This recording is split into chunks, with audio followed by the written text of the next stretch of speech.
mana titik tidak masuk akalnya? Di mana titik tidak masuk akalnya? Aksara film passwordnya. Aku kaya! Hai guys, oke di hari yang berbahagia ini gue mau memberikan sebuah ide bisnis yang bisa membuat kalian seketika kaya, yaitu bisnis bengkel keliling. Motor yang rusak diservis, Pak, Bu. Aduh, aja-aja ada dah flying fish. Tapi sebelum itu kita sapa dulu para zapnger di saweria.com. Ada Kucing Malas, Junichiro, Es Krim Goreng Tepung, Bona Rongrong, Herlandi Rian, dan Meliani yang telah mensupport saya untuk mencoba membuka bisnis bengkel keliling. Dan tanpa berbacot ria lagi Catwoman, mari kita skuy.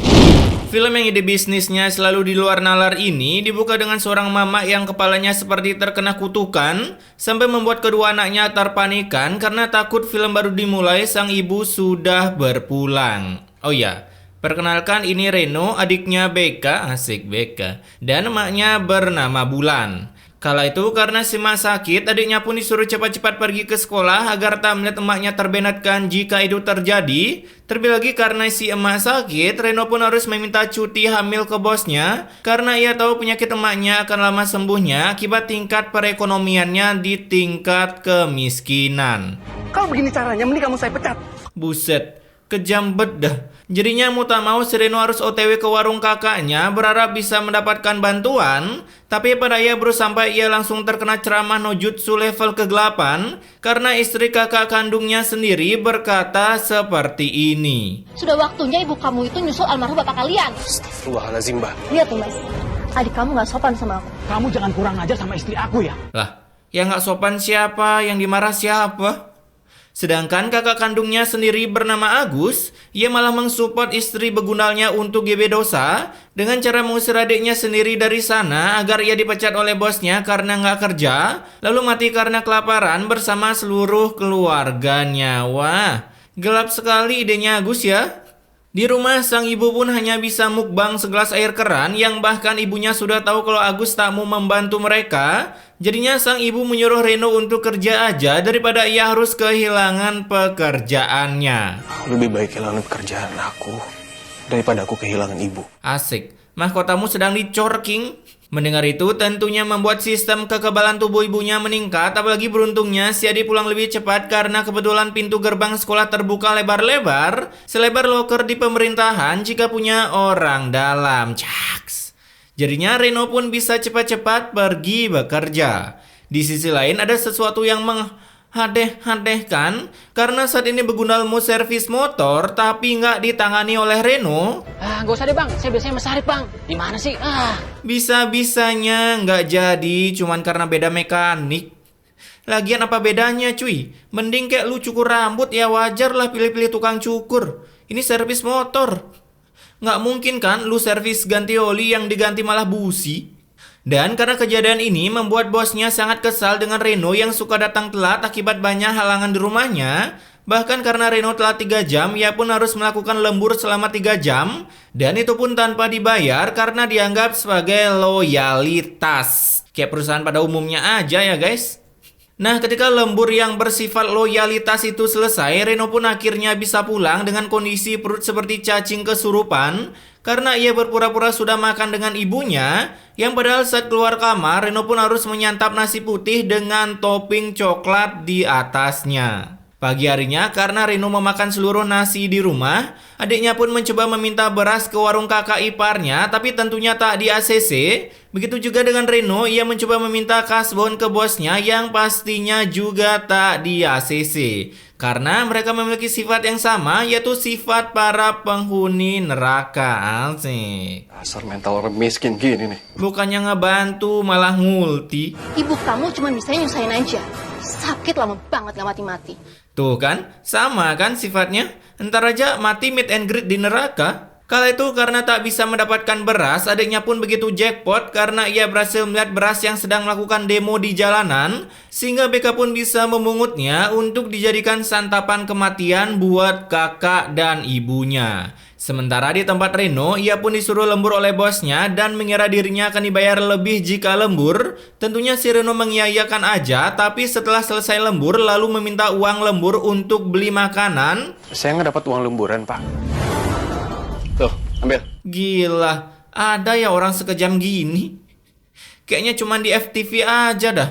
Dan karena tak mendapatkan cuan, terpaksa si Reno pulang hanya bermodalkan kentut doang, apalagi baru tiba di rumah. Si Reno mendengar kalau adiknya habis menilap beras yang berjatuhan di jalanan untuk dimakan. Jadinya akibat rasa sakit ini, Reno pun memiliki cita-cita menjadi pejabat korup agar bisa menilap uang-uang rakyat, supaya rakyat bisa merasakan hidup tanpa bansos dan kelaparan seperti Reno. Sesat. Tapi sebelum itu terjadi, Reno pun harus open war terlebih dahulu ke warung kakaknya, karena istri kakaknya tak mau membantu BK hanya soal memberi beras. Tapi apa daya, efek kebanjiran fakta itu berhasil diputar balikan oleh istri kakaknya, sampai membuat si Agus memihak istrinya, apalagi ia berpura-pura playing victim, ya seperti oknum woman tersakiti pada umumnya, dengan pelaku berkamuflase menjadi korban. Buset, belum ada aba-aba udah langsung start duluan loh. Mulai sekarang, tali persaudaraan kita putus. Kejam bedah. Kala itu karena Reno kalah demek, ia pun memutuskan untuk pulang dan curhat ke emaknya kalau Agus sangat barbar dalam urusan baku hantam. Terlebih lagi saat sedang curhat, token listrik di rumahnya pun habis, sehingga membuat Reno memiliki keinginan untuk keluar. Siapa tahu ia bisa mendapatkan sebutir cuan untuk membeli listrik dan makanan. Nah, saat berpetualang di luar, Reno pun memergoki seorang jasa buka ruko bermodalkan linggis. Alhasil mereka pun langsung bertumbuk ria, sampai datanglah bosnya yang langsung memarahi Reno akibat si maling ini menggunakan kekuatan cangkem VOC-nya terlebih dahulu. Saya ini mergokin orang ini, lagi nyongkel bengkel bapak. Tuh lihat pak, mulai saat ini kamu saya pecat dan pak pesangon. Ini si bosnya lihat skin dulu lah. Udah jelas-jelas itu skin maling pakai pakaian hitam hoodie lagi. Malah percaya omongan Brody. Di pagi harinya, si Reno pun sangat menyesal kemarin keluar karena bukan cuan yang ia dapat, tetapi hadiah berupa pemecatan karyawan. Apalagi di tengah-tengah nggak ada uang, datang lagi masalah baru berupa begundal ini yang sudah pastinya datang untuk meminta uang kontrakan. Kok ibu-ibunya sama terus ya yang minta uang kontrakan? Tapi jangan lama-lama ya, saya juga butuh uang. Asik, emang selalu baik hati dan tidak sombong pemilik kontrakan di dimensi pintu gerbang dah. Di hari itu juga Reno pun mulai berpetualang membawa amplop coklat, mencoba melamar di sebuah warung sebelah tapi ditolak. Dan saat akan pulang, ia pun bertemu dengan seorang minion yang kesulitan akibat motor racing dan kencangnya itu mengalami mati rasa, tak mau mengebut sesuai keinginan majikannya. Beruntung ada Reno yang membantunya, di mana saat dihidupkan, motor si minion ini akhirnya bisa mengeluarkan suara yang menggelegar layaknya tinja H2R. Dan dari sinilah Reno mendapatkan ide yang begitu fantastik karena minion ini mengatakan, Mas, kenapa nggak bikin bengkel keliling aja? buset dah, ide macam apa ini? Masa iya kita nanya-nanya di jalanan, Bapak, motornya mau diservis apa enggak? Mendengar ide kemanu akalan itu, ia pun meminta izin ke ibunya ingin membangun usaha bengkel keliling demi bisa mencukupi biaya makan sehari-hari serta pengobatan ibunya. Ini ibunya sakit apa dah? Muka kayak orang seger gini, tapi kerjanya rebahan mulu. Di hari itu juga mulailah si Reno membuka jasa bengkel kelilingnya yang entah di mana ini begundal dapat kompresor. Padahal dia kan miskin ya. Terus kompresor dari mana cuy? Bengkel keliling, aneh-aneh aja. Wah pak, jangan langsung diulti gitu dong. Ada nomornya guys. Ayo yang punya keluhan soal motor monggo di chat atau pasangin iklan di OLX juga boleh biar HP-nya rame. Kala itu Reno pun sangat kesusahan mendapatkan pelanggan. Mas, bengkel keliling nggak? Ini motornya mau diservis? Enggak, saya cuma nanya aja. Gabut bener bapak ini cuma nanya gitu doang. Minimal suruh servis turun mesin lah motornya. Biar panik si Reno. Merasa diprank oleh si minion, Reno pun langsung mendoakan si minion itu terbenatkan ketika sedang kentut. Dan setelah berdoa itu, akhirnya si Reno mendapatkan satu pelanggan pertamanya untuk renovasi motornya agar bisa menyalip Rossi ketika di tikungan. Selesai menyelesaikan satu servisan motor, Reno pun dapat lagi satu pelanggan yang sedang mendorong motor karisma racingnya, dimana ketika melihat jasa bengkel keliling, bapak ini pun langsung menyerahkan seluruh penyakit motornya ke si Reno. Bengkel keliling. Wah, ini kayak businya udah lemah nih pak. Diganti aja sama yang baru ya. Lah, Reno dapat busi baru dari mana cuy?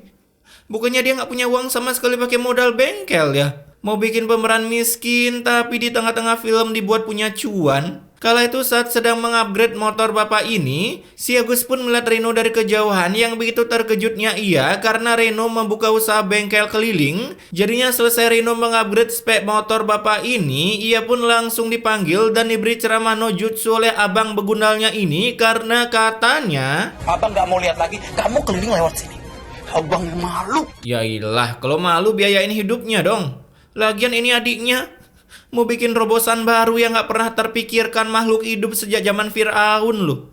Nah, karena si Agus malu lihat adiknya buka bengkel keliling, ia pun langsung melarang Reno lewat sana sebelum namanya tercoreng, dan tak ada yang mau mencoblosnya menjadi top global dengan skill wirausaha yang gacor parah. Kemudian saat Reno akan pulang, ia pun berjumpa dengan seorang minion berjenis woman, yang seperti woman pada umumnya hanya tahu isi bensin motor aja, tanpa servis klub karena Oh, ini mah olinya habis, Bu. Kering. sampai kering dong olinya. Kebiasaan woman jadi udah gak heran. Semoga berkah ya usaha kamu. Amin. Nah ini lagi, punya oli datang dari mana coba? Dan karena Sema gak punya uang, ia pun terpaksa meminta gratisan ke si Reno, yang tentunya Reno pun mau aja akibat mendapatkan peran sebagai MC para pencari pahala. Terlebih lagi setelah selesai, Reno pun mendapatkan sebuah panggilan dari customernya yang entah dari mana itu customer mendapatkan nomor Reno. Karena padahal usahanya baru terbit di hari ini loh. Emang kocak beda nih film. Namun Broja mau menuju ke TKP, dari atas sebuah awan mendung dan petir udara pun bergelimang memanggil hujan, membuat kompresor si Reno kehujanan yang tentunya menyebabkan kerusakan. Singkat waktu ketika sampai di rumah, Kamu kenapa bisa basah kuyup begitu, nak? pakai nanya, udah tahu hujan loh. Alhamdulillah aku dapat 150.000, Bu. Jadi uangnya bisa kita tabung buat biaya kontrakan. Buset, batu kali ya mereka nggak makan sampai bisa uang kerja ditabung full gitu. Aku nggak bisa diam aja. Ya iyalah, masa AFK terus sakit kagak rebahan iya. Kala itu sang ibu pun mencoba membantu anaknya dengan datang ke warung si Agus, mencoba membujuk istri Agus agar mau menyumbangkan secercah cuannya untuk membelikan si Reno motor. Tapi sang istri yang menolak, ia pun langsung mengusir mertuanya dari sana sampai sang ibu pun yang sakit hati, kepalanya kembali ngefly hingga akhirnya meng-shutdownkan dirinya. Beruntung ada si Agus yang dengan sigap mentransferkan ibunya ke RS dan tak memilih dokter kematian, sehingga ibunya pun bisa kembali bangkit dari pang-shutdownannya. Tapi setelah bangkit, hati ibunya pun lagi-lagi terkena ulti mendengar istri Agus ngerosting si Reno. Biarin aja dia susah, Mas. Biar dia jerak. Buset cangkemnya, bikin orang jera dengan ngelihat orang itu susah. Pemikiran macam apa itu? Di sisi lain, mantan bos Reno pun mulai mengeluh bengkelnya sepi. Lalu seorang minion level 1 yang menjabat sebagai detektif pun memberitahu kalau Reno sekarang sudah membuka bengkel keliling. Bisa jadi sekarang para pelanggan pada berflicker ke bengkel si Reno. Mendengar itu, begundal ini langsung melesat dengan beat embernya. Dan setelah melihat keberadaan Reno, ia pun mengumpulkan seluruh energi alam terlebih dahulu, lalu melakukan open war dengan menuduh Reno seorang pencuri kompresor, bahkan seluruh alat-alat bengkelnya. Ini peninggalan dari bapak saya. Buset, oli busi itu peninggalan juga kah? Jangan-jangan Reno diam-diam seorang Hayabusa ya? Masa ia nggak punya duit bisa beli busi oli buat modal usaha? Dan karena kalah damage, si bos pun hanya bisa terdiam meratapi nasibnya yang sekarang bangkrut akibat bisnis startup Reno yang membagongkan. Selesai berduel, Reno pun membetulkan motor legenda jalanan ini, yang dimana bapak ini pun bercerita kalau ibu Reno masuk rumah sakit. Alhasil mendengar itu, si Reno langsung cepat-cepat pulang untuk menjenguk ibunya. Nah, ketika di rumah, datanglah seorang minion yang menawari motor ke Reno. Buset, orang lagi susah ditawarin motor. Namun karena kebetulan Reno sempat menggunakan cheat Hesoyam, ia pun mengendilkan motor bapak ini hitung-hitung sebagai aset usahanya. Keesokan harinya, Reno pun sudah menunggangi Mio H2R-nya sambil cangkemnya menggunakan jurus marketing. Motor yang rusak diservis, Pak, Bu. Ini usaha udah kayak tukang sul sepatu cuy. Senteng gitu nyuruh nyervis motor. Usaha Reno ini pun mulai dilirik oleh teman-temannya yang sangat terherankan mendapatkan ide di luar nalar dari mana, hingga mereka pun sempat ingin membuka usaha yang sama,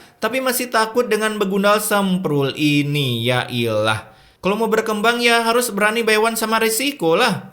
Kala itu saat mengeber Mio turbonya, dari kejauhan datanglah si bos dengan kecepatan cahaya ilahi yang langsung menendang motor Reno hingga si Reno pun nyungsep ke semak-semak dengan posisi pahanya disetubuhi oleh motornya. Beruntung ada para warga yang entah kenapa bisa ngespon di semak-semak hanya untuk membantu Reno lalu membawanya pulang dengan kondisi kaki terkejutkan. Terlebih lagi selain udah mengalami musibah yang mantap jiwa, lagi-lagi seorang pemilik kontrakan pun datang untuk marah-marah karena Reno belum juga melunasi kontrakannya. Tapi dengan beruntungnya emosi ibu ini seketika reda setelah melihat ketampanan Reno, bahkan memberinya waktu selama 1 minggu untuk melunasi sisa uang kontrakannya.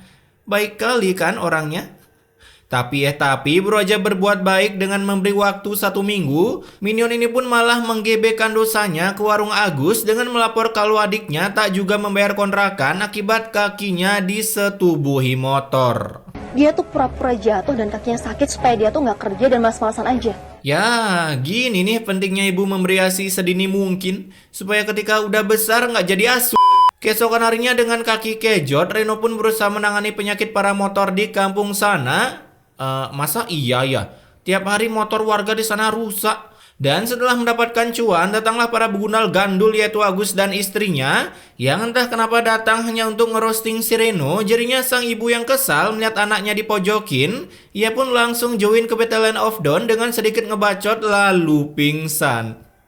Udah kayak Ultraman kehabisan energi aja dah ini mak. Di rumah sakit, dokter family friendly ini pun menjelaskan kalau sang ibu telah memecahkan pembuluh darahnya akibat kebanyakan mengeluarkan tenaga untuk ngebacot, sehingga ia pun harus segera dioperasi. Tapi yang jadi masalah di sini tentunya soal cuan, karena bisa-bisanya ini si Agus malah cuman bisa AFK membiarkan istrinya saja yang ngebacot, tak mau menolong pengoperasian ibunya. Aduh, kalian kalau nyari istri jangan sampai salah ya.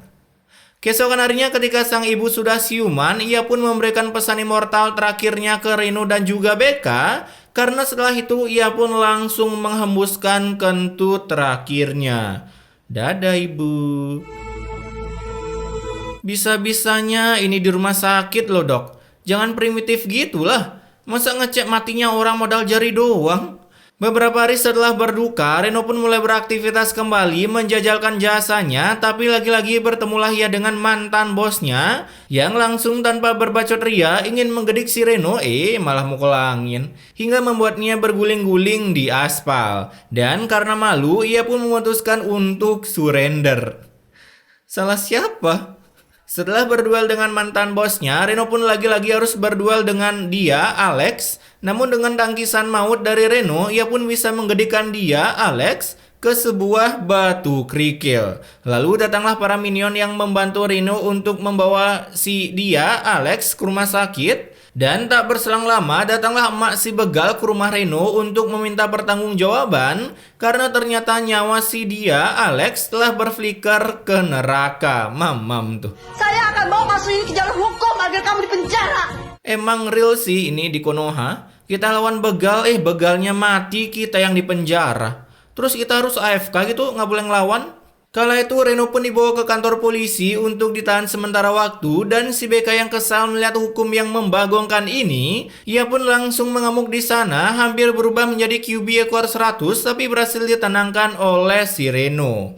Nah, beberapa abad kemudian akhirnya para polisi berhasil menemukan bukti kalau si dia, Alex, seorang begal, jadinya Reno pun bisa dibebaskan. Namun baru aja senang si Reno udah bebas, saat tiba di rumah seluruh barang-barangnya malah dikeluarkan oleh si ibu ini karena Reno tak kunjung bayar uang kontrakan. Hasil di hari itu juga, Reno dan adiknya harus berpindah dari sana, berniat berpindah kampung juga karena seluruh warga di sana sangat tak suka dengan Reno akibat bisnis startup kelilingnya yang Reno buat.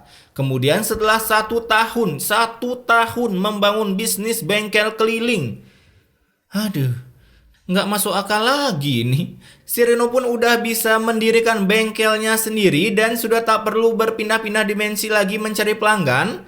Masa iya, bangun bisnis kecil-kecilan setahun udah bisa sesukses ini? Ya kecuali dapat dana suntikan sih, bisa aja. Nah, untuk merayakan kesuksesannya, Reno pun berniat mengadakan party di makam ibunya. Tapi saat dalam perjalanan ke makam, ia pun bertemu dengan mantan bosnya yang sekarang malah mengikuti jejak si Reno membangun startup bengkel kelilingnya. Berharap dengan begini ia bisa sukses seperti Reno. Dan di perjalanan juga, Reno pun melihat si Agus yang diceraikan begitu saja oleh istrinya akibat warung bansosnya yang mengalami kebangkrutan. Jadinya akibat kejadian ini, Agus pun mau bertobat dengan cara ikut Reno menuju ke pemakaman, meminta maaf semaaf-maafnya dengan ibunya. Wah, semudah ini ya hidup. Buka bisnis setahun udah sukses, padahal kenyataannya mah puluhan tahun baru bisa sukses itu. Oke, pesan immortality-nya di sini, bukalah sebuah bisnis yang sangat di luar nalar, karena dengan kediluar nalaran dan ketidakmanuakalan itu nggak akan ada yang menyaingi, jadi sangat-sangat berpeluang untuk sukses. Seperti contohnya Reno, hanya dalam 1 tahun ia mampu membuka usaha bengkel yang super besar, cuman bermodalkan berpetualang menggunakan mie ember dan sebuah kompresor. Tapi intinya, jangan salah pilih istri guys.